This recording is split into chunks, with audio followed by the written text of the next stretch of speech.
जय माता दी प्यारे भक्तों। आज चैत्र नवरात्रि का तीसरा दिन माँ दुर्गा के तृतीय स्वरूप देवी चंद्रघंटा को समर्पित है। इनका यह रूप अत्यंत शांतिदायक और कल्याणकारी माना गया है। देवी के माथे पर घंटे के आकार का अर्धचंद्र विराजमान है, इसी कारण इन्हें चंद्रघंटा कहा जाता है। देवी जी का वाहन शेर है और इनका रंग स्वर्ण की तरह चमकीला है और 10 भुजाएं हैं।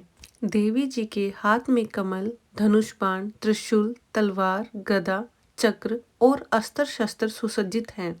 इनका स्वरूप युद्ध के लिए तैयार दिखने वाला है, जो भक्तों की रक्षा का प्रतीक है। चंद्रघंटा की कृपा से मिटे सकल संताप, भक्ति भाव से जो जपे दूर होए सब पाप। अतः चंद्रघंटा की पूजा करने से साधक के भीतर साहस, निर्भयता और सौम्यता आती है। ग्रह कलेश दूर हो जाता है, सुख का वास होता है। ज्योतिष शास्त्र के अनुसार माँ चंद्रघंटा शुक्र ग्रह को नियंत्रित करती है। इनकी पूजा से वैवाहिक जीवन की बाधाएं दूर होती है। योग साधना में यह दिन मणिपुर चक्र को जागृत करने के लिए महत्वपूर्ण माना जाता है। माँ चंद्रघंटा की कथा और उनके प्रकाट्य का विस्तृत विवरण मुख्य रूप से देवी महात्म्य, जिसे हम दुर्गा सप्तशती के नाम से भी जानते हैं, में मिलता है। यह ग्रंथ मार्कंडेय पुराण का एक अत्यंत महत्वपूर्ण हिस्सा है। माँ चंद्रघंटा की कथा मार्कंडेय पुराण के 81 में से 93 अध्याय के बीच आने वाले प्रसंगों पर आधारित है। दुर्गा सप्तशती के अनुसार देवी चंद्रघंटा की कथा का मुख्य प्रसंग महिषासुर मर्दिनी की कथा से जुड़ा है। जब असुर राज महिषासुर ने अपनी शक्ति की मद से इंद्र का सिंहासन छीन लिया और देवताओं को स्वर्ग से निकाल दिया, तब सभी देवता त्राहि त्राहि करते हुए त्रिदेवों यानी ब्रह्मा, विष्णु और महेश के पास पहुंचे। देवताओं के कष्ट सुनकर त्रिदेव अत्यंत क्रोधित हुए। उसी क्षण भगवान विष्णु, शिव और ब्रह्मा के मुख से एक दिव्य तेज प्रकट हुआ। देखते ही देखते अन्य देवताओं इंद्र, अग्नि, वरुण आदि के शरीर से भी प्रकाश की पुंज निकलने लगी। इन सभी देवताओं के सम्मिलित तेज से एक विशाल प्रकाश पुंज बना, जिसने एक देवी का रूप धारण कर लिया।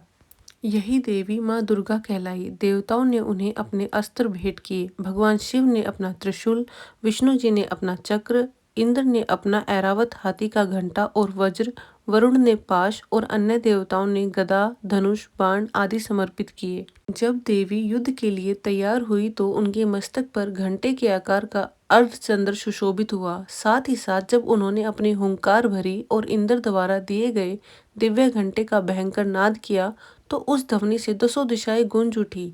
इसी चंद्र और घंटे के संयोग से उनका नाम चंद्रघंटा पड़ा।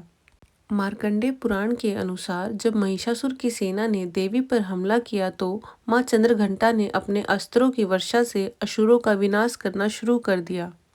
देवी जी की सबसे बड़ी विशेषता उनके घंटे की ध्वनि थी। उस घंटे की भयानक आवाज सुनकर, जो ओम की गूंज की तरह थी, असुरों के हृदय कांपने लगे और वो मूर्छित होकर गिरने लगे। युद्ध में मां के 10 हार प्रहार कर रहे थे, जिससे महिषासुर के सेनापति चक्षर और चामर जैसे बलशाली दैत्यों का अंत हुआ। चंद्रघंटा मैया का यह रूप दिखाता है कि देवी शांत तो है, लेकिन दुष्टों के संहार के लिए वो क्षण भर में रणचंडी बन सकती है।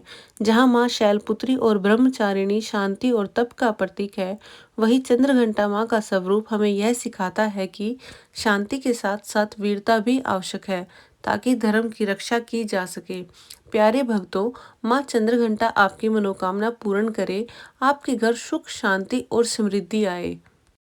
जय माता दी।